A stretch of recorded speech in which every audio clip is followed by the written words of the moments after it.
وقضى ربك ألا تعبدوا إلا إياه আল্লাহ রাব্বুল আলামিন ফয়সালা করে দিয়েছেন, সিদ্ধান্ত করে দিয়েছেন যে আল্লাহ ছাড়া এই পৃথিবীর কারো কোনো দাসত্ব গোলামি করা যাবে না। কোনো চন্দ্রের পূজা হবে না, কোনো সূর্যের পূজা হবে না, আসমানের পূজা হতে পারে না, কোনো মূর্তির পূজা হতে পারে না। একমাত্র দাসত্ব গোলামি কার করতে হবে? একমাত্র আল্লাহ রাব্বুল আলামিন করতে হবে। যদি আল্লাহ রাব্বুল আলামিনের দাসত্ব গোলামি যদি করেন, আল্লাহ রাব্বুল আলামিন বলেন ওয়াবাশশিরিল্লাযীনা আমানু ওয়া আমিলুস সালিহাত আন্না লাহুম জান্নাতিন তাজরি মিন তাহতিহাল আনহার। আল্লাহ রাব্বুল আলামিন বলেন, আমার যেই বান্দা বান্দি আমার দাসত্ব গোলামি করবে, যারা আমলে সালেহ করবে, নেক আমল করবে, আমি আল্লাহ রাব্বুল আলামিন তাদেরকে জান্নাত তাদের জন্য আমি ওয়াজিব করে দিব।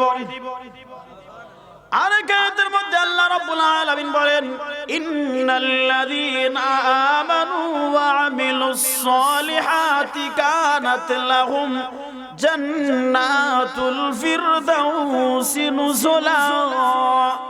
আল্লাহ রাব্বুল আলামিন বলেন, যে বান্দা বান্দি আমার দাসত্ব গোলামি করবে, আমাকে এক বলে রব বলে স্বীকৃতি দিবে, যারা আমলে সালেহ করবে, আমি আল্লাহ রাব্বুল আলামিন আমার তৈরি জান্নাতুল ফিরদাউসের মেহমান হিসাবে আমি আল্লাহ রাব্বুল আলামিন কবুল করে নিব।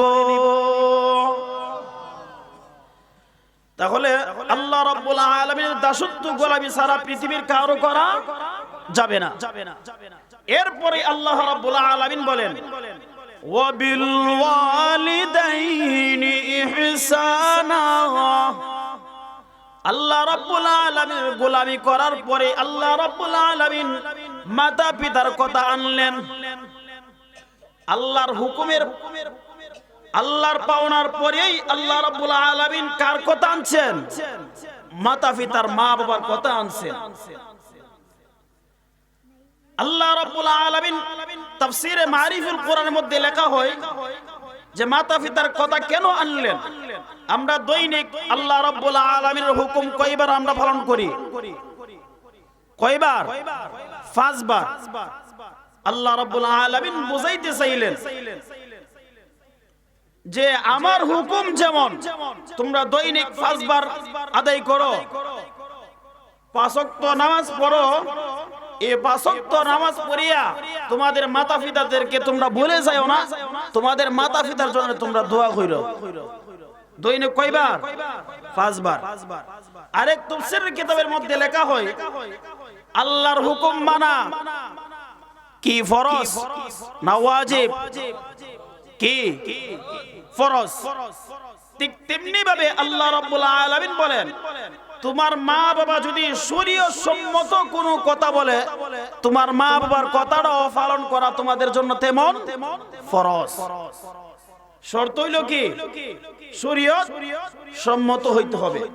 এখন যদি কোন মা যদি বলে ওই দিকে নাইস গান হইতেছে, বাবা তুমি একটু দিকে আসো, এটা মানা ফরজ? হ্যাঁ। এখন যদি কেউ যদি বলে যে ওই আমার পেশাব কেবলাইছে, ওনাকে একটা সাজদা দিয়াও, নাউজুবিল্লাহ, এটা মানা ফরজ? তাহলে শরীয়ত সম্মত কোন হুকুম যদি দেয়, তাহলে আল্লাহর কথা, আল্লাহর হুকুম মানা যেমন ফরজ, ঠিক তেমনি ভাবে মা বাবার হুকুম মানাও তেমন সন্তানের জন্য ফরজ। তাহলে মাতা পিতা সন্তানের কাছে এই আয়াতের মধ্যে দুইটি আয়াতের সমন্বয়ে আল্লাহ রাব্বুল আলামিন মাতা পিতার কাছে, সন্তানের কাছে মাতা পিতার 5টা হকের আলোচনা করেছেন। কয়টা হকের? 5টা হকের। আমরা তো একতরফা বুঝি, আমরা মনে করি যে সন্তানের কাছে গেলে আমি পাবো, সন্তান কি আমার কাছে পাবে না? এই আয়াতের তাফসীর হইল সন্তানের কাছে যেমন আমি 5টা হক পাও না, সন্তানও আমার কাছে 5টা হক পাও না। কয়টা হক? পাঁচটা হক পাওনা। সন্তান আরো অনেক হক পাওনা, কিন্তু এই জায়গার মধ্যে পাঁচটা উল্লেখ করা হয়েছে। সন্তান রুহ জগৎ থেকে ওই মা বাবার কাছে পাওনা, রুহ জগৎ থেকে ওই মা বাবার কাছে কি পাওনা, কিন্তু দুনিয়াতে আসার পরে পাওনা কয়টা?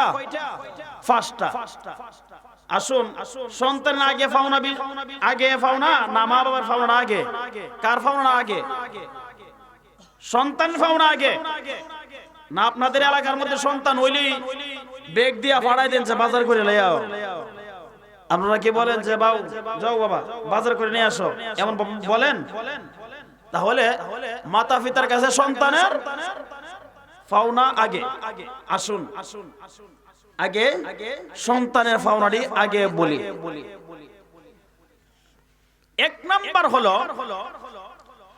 সন্তান যখন পৃথিবীর মধ্যে আগমন করবে, সন্তান ছেলে হোক আর মেয়ে হোক, তার ডান কানে আজান আর বাম কানে ইকামত দিয়ে দাও। এটা কার কাছে পাওনা? সন্তান মা বাবার কাছে এটা সন্তানের পাওনা। কিন্তু আমাদের সমাজের মধ্যে আজকে ছেলে হইলে দেই, মেয়ে হইলে দেই না। মন না বেজার কইরা বইয়া থাকে, এমন আছে না? মনটা বেজার কইরা বইয়া থাকে, ছেলে হইলে আজান দেই, মেয়ে হইলে আজান দেই না। কিন্তু না, আপনার সন্তান ছেলে হোক আর মেয়ে হোক, আপনার কাছে পাওনা তার ডান কানে আজান আর বাম কানের মধ্যে ইকামত দেয়া, তাকে সতর্ক করে দেওয়া হলো, তাকে সতর্ক করে দেওয়া হলো। কারণ জানাজা নামাজের মধ্যে আজানও নাই, ইকামতও নাই। এখন থেকে তোমাকে সতর্ক করে দেওয়া হলো, যেহেতু জানাজার নামাজের মধ্যে আজানও নাই, ইকামতও নাই, তোমার আজান ইকামত হয়ে গেছে। পৃথিবীতে আগমন হওয়ার পরে তো তোমার আজান ইকামত হয়ে গেছে। তোমাকে সতর্ক করে দেওয়া হলো, তুমি এখন থেকে প্রস্তুত থাকো, কোন সময় যেন তোমার জানাজার নামাজ অনুষ্ঠিত হয়ে যায়। এটা মা বাবার কাছে কয় নাম্বার পাওনা? এটা এক নাম্বার পাওনা। দুই নাম্বার পাওনাটা হলো, সন্তান 7 দিন পার হওয়ার আগেই হক্কানি আলেমদের সাথে পরামর্শ করে তার ভালো একটি ইসলামিক কোরআন সুন্নাহ মোতাবেক তার একটি ভালো নাম রাখা। তার কি রাখা? ভালো নাম রাখা। কিন্তু আজকে আমাদের নামের যে অবস্থা, ইন্টারনেট দিকে অনেক সময় আমরা নাম রাখি সংক্ষিপ হইতো। এক বাচ্চার ছেলের নাম রাখিয়ে দিছে পাপ্পু। কেউ নাম থাকলে গোসা হয়েন না, আপনাদেরকে তো আমি চিনি না, আপনাদের নাম উল্লেখ করে আমি বলতেছি না। কেউ নাম থাকলে আপনারা গোসা হইবেন, রাগ হইবেন। ওয়াজ তাফসীর তো এই জন্যই, কিছু শিক্ষার জন্য, কিছু মাসআলা শিক্ষার জন্য ওয়াজ তাফসীর তো এই জন্যই, ঠিক না? বেচার নাম রেখে দিয়েছে পাপ্পু, ইন্টারনেট দিকে রাখছে। তো অনেক সময় আবার আমাদেরকে জিজ্ঞাসা করে, হুজুর পাপ্পু নামের অর্থ কি? তখন বলি যে ডিকশনারিতে লেখছে আদরের কুকুরের বাচ্চাকে বলা হয় পাপ্পু। আদরের কুকুরের বাচ্চাকে কি বলা হয়? পাপ্পু। তাহলে এই যে এটা ডাকতেছে পাপ্পু মানে কুত্তার বাচ্চা, কুকুরের বাচ্চা, তো এটা মানুষের বাচ্চা হুকুমালা। মানুষের বাচ্চা কোন সময় হবে? হযরত ওমর রাদিয়াল্লাহু তাআলার কাছে এক বাবা যাইয়া বলতেছে, হুজুর আমার ছেলে আমার পাওনা দেয় না। তখন ছেলে বলল, হুজুর মা বাবার কাছে কি আমার কোনো পাওনা আসেনি? আছে। কই একটু বলেন তো দেখি আপনি। তখন ওমর রাদিয়াল্লাহু তাআলা পাওনাগুলো বলতে বললেন যে ভালো একটি নাম রাখা। তখন এই ছেলে বলে যে, হুজুর আমার নাম তো রাখছে জুয়েল। আমার নাম কি? জুয়েল। নাম থাকলে কেউ রাগ হইেন না, আমার নাম রাখছে জুয়েল। জুয়েল অর্থ কি জানেন? টয়লেটের মধ্যে যে খিরা থাকে, খিরা ফুক, টয়লেটের খিরা। জুয়েল অর্থ কি? টয়লেটের খিরা। তখন ওমর রাদিয়াল্লাহু তাআলা কয় সাবুকটা দে, হের বাপের আগে কয়েকটা দে লই। তুই তোর সন্তানের হক দিছস না, তোর সন্তান কি তোর হক দিব? তোর সন্তান হক তো তুই দিছস না, তাহলে তোর সন্তান তোর হক দিব কই থেকে? কত তোর আগে দিয়ে লই কয়েকটা। এই হলো আমাদের নামের অবস্থা। আমাদের এক হুজুরকে নিছিলেন এক বেচারা দাওয়াত কইরা যে হুজুর আমার একটা সন্তান হইছে, আপনি একটা নাম রাখেন। তখন হুজুর খাওয়া দাওয়া করলেন, খাওয়া দাওয়া করার পরে হুজুর বললেন যে আপনার সন্তানের নাম রেখে দেন আব্দুর রহমান। হুজুর ইত্তা ফুরান হয়ে গেছে, কত আব্দুল সাত্তার রেখে দেন। হুজুর ইত্তা ফুরান হয়ে গেছে, কত আব্দুল কাদির রেখে দেন। আমার চাচার নাম আব্দুল কাদির। মানে হুজুর যেটাই কয় এটাই মানে উনি গ্রহণ করতে রাজি না। হুজুর আমার আরো 3 ছেলে আছে, এর নামের সাথে আপনি মিলাইয়া নামটা রাখেন। কি আছে এদের নাম? তারো নারো জারু, তারো নারো জারু। হুজুর কইতে এটার নাম গুরু রাখা দাও, এটার নাম কি রাখা দাও? গুরু রাখা দাও। তারো নারো জারু গুরু। এই হলো আমাদের নামের অবস্থা। এজন্য হক্কানি আলেমদের সাথে পরামর্শ করে সন্তানের একটি ভালো নাম রাখবেন। এই নামটা আপনার কাছে ফাওনা, ভালো একটি নাম সন্তান আপনার কাছে কি ফাওনা। আবার কোরআন শরীফ দিয়ে কি নাম রেখে দিয়েন না। এক বেচারার ছেলের নাম রেখে দিছে তুকাস জীবান। কি তুকাস জীবান? হুজুর কই কিও তোমার ছেলের নাম দিয়ে আরবি লাগে। হুজুর আছে না সূরা রহমানের মধ্যে ফাবি আই আলাই রাব্বিকুমা তুকাজ্জিবান, তুকাজ্জিবান আছে না, হুজুর এই জন্য রাখছি। তখন হুজুর কয় যে নামের অর্থ জানুনি? না হুজুর অর্থ তো জানি না। তুকাজ্জিবানের অর্থ হলো সমাজের মধ্যে যে বেশি মৃত্যু, যে বেশি মিছা কথা তাকে বলা হয় তুকাজ্জিবান। হুজুর নামের অর্থ দরকার নাই আমার। তাহলে কোরআন শরীফ দিয়ে কি কি নাম রেখে দিবেন? তো কোরআন শরীফের মধ্যে তো ফেরাউনের নামও আছে, কারণের নামও আছে, শয়তানের নামও আছে, কোরআন শরীফের মধ্যে আছে না? তিলহি নাম রেখে দেন। তাহলে কোরআন শরীফ থেকে খালি দিক্কিগেল নাম রেখে দিবেন।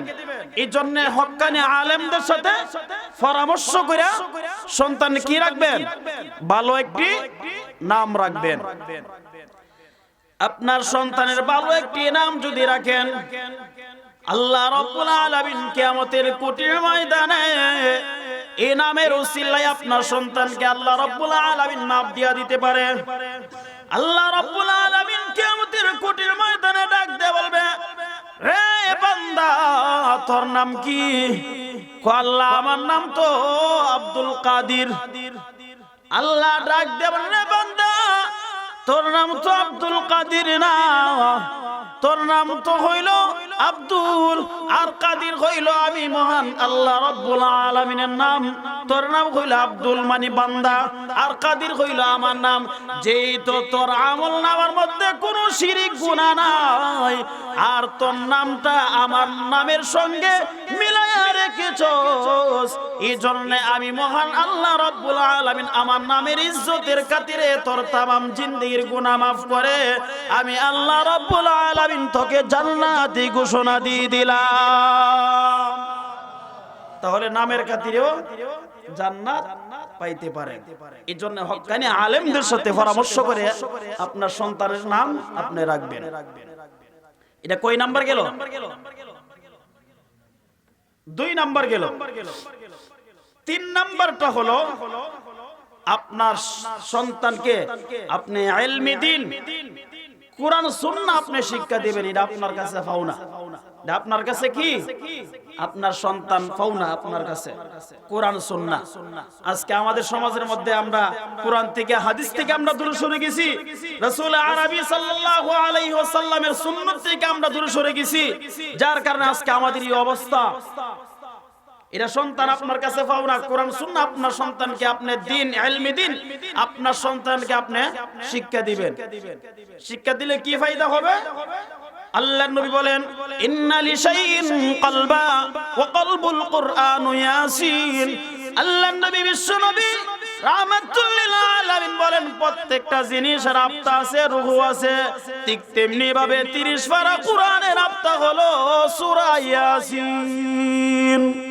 আপনার সন্তানকে আপনি যখন কোরআন শিখাবেন, ইলমে দ্বীন শিক্ষা দিবেন, আপনি যেই দিন সাকরাতের মধ্যে পড়ে যাবেন, আপনার সন্তান যখন আপনার মাথার পাশে দাঁড়াইয়া সূরা ইয়াসিন থেকে যখন তেলাওয়াত করবে, আল্লাহ রাব্বুল আলামিন ওই সময় আজরাইল আলাইহিস সালাতু ওয়াস সালামকে 500 আজরাইল সহ 501 জন ফেরেশতা পাঠাইবে। কয়জন? 501 জন ফেরেশতা পাঠাবে। এবলা লোকটা নেককার হোক আর বদকার হোক, নেককার হইলো 501 জন, বদকার হইলো 501 জন, কিন্তু ব্যবধান আছে। নেককার ব্যক্তি যদি হয় তাহলে রহমতের 501 জন ফেরেশতা আসবে, আর যদি লোকটা বদকার হয় তাহলে গজবের 501 জন ফেরেশতা আসবে। মানে 500 আজরাইল একজন। কয়জন হইছে? 501 জন ফেরেশতা আসবে। এই জন্য এই পৃথিবীর মধ্যে সবথেকে বেশি কষ্ট অনুভব করে মানুষের প্রাণ পাখি যখন বের হয়ে যায়। তাহলে আপনারা বলতে পারেন যে হুজুর এত কষ্ট হয়, তাহলে লোকটা লড়াচড়া করে না কেন? লড়াচড়া করে তেমন, কিন্তু লড়াচড়া করে না, মানে কিছু নিদে। এই জন্য করে না, 500 ফেরেশতা চাপ দিয়া তাকে ধরে রাখছে। তাকে 500 ফেরেশতা কি করছে? চাপ দিয়া ধরে রাখছে। চাপ দিয়ে ধরে রাখছে। তার রূহটা যখন বের করা হয়, তার রূহটা দৌড়াদৌড়ি করে শরীরের ভিতরে, মাথা থেকে পাতা পর্যন্ত দৌড়াদৌড়ি করে। ওই সময় নেককার হলে রহমতের 501 জন ফেরেশতা চাপ দিয়ে ধরে রাখে, আর বদকার হলে গজবের 501 জন ফেরেশতা চাপ দিয়ে ধরে রাখে। ওই সময় যখন আপনার সন্তান আপনার মাথার পাশে দাঁড়াইয়া সূরা ইয়াসিন তেলাওয়াত করবে, আল্লাহ রাব্বুল আলামিন ডাক দিয়ে বলবেন, রে ফেরেশতারা, আর চাপ দিয়ে ধরিয়া রাখিও না। আমার বান্দা, ওনার সন্তান ওনার মাথার পাশে দাঁড়াইয়া আমার কালাম থেকে সূরা ইয়াসিন তেলাওয়াত করেছে।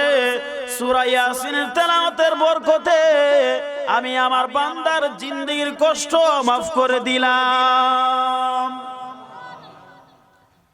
তাহলে ইলমে দ্বীন শিক্ষা দিলে আমাদের ফায়দা আছে নি? এটা কয় নাম্বার গেল?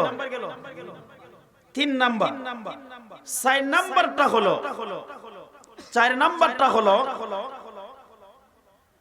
যখন ছেলে মেয়ে যখন উপযুক্ত হবে তখন তাদের বিবাহ শাদীর আবদ্ধ করা, মানে বিবাহ শাদীর আয়োজন করা। এখন আপনি বাবা, আপনি মা, আপনি জানেন যে আপনার সন্তান আ লাইনে, বে লাইনে, কো লাইনে হারতেছে, আপনি তাদের বিবাহ শাদীর আয়োজন করলেন না। তাদের মাধ্যমে যে গুনাহ হবে আপনার আমলনামার মধ্যে যায় একটা যোগ হবে। বুঝতে পারছেন? আপনার আমলনামার মধ্যে যায় যোগ হবে। কয় নাম্বার গেল? 4 নাম্বার। 5 নাম্বারটা হলো সন্তানের জন্য উত্তম দোয়া করা, ভালো দোয়া করা, নেক দোয়া করা। এটা কয় নাম্বার? 5 নাম্বার। যে আল্লাহ আমার সন্তানকে তুমি বড় আলেম বানায়া দাও, আল্লাহ আমার সন্তানকে তুমি হালাল রিজিক বানায়া দাও, আল্লাহ আমার সন্তানকে তুমি নেককার আওলাদ দান করো, আল্লাহ আমার সন্তানকে আল্লাহ মক্কা মদিনা জিয়ারত করার তৌফিক দান করো, আল্লাহ আমার সন্তানকে স্বপ্নে যোগে হইল তোমার বন্ধুর চেহারায় আনোয়ার তুমি দেখাইয়া দিও। এমন ভালো ভালো উত্তম দোয়া করা। এটা সন্তান কয় নাম্বার পাওনা?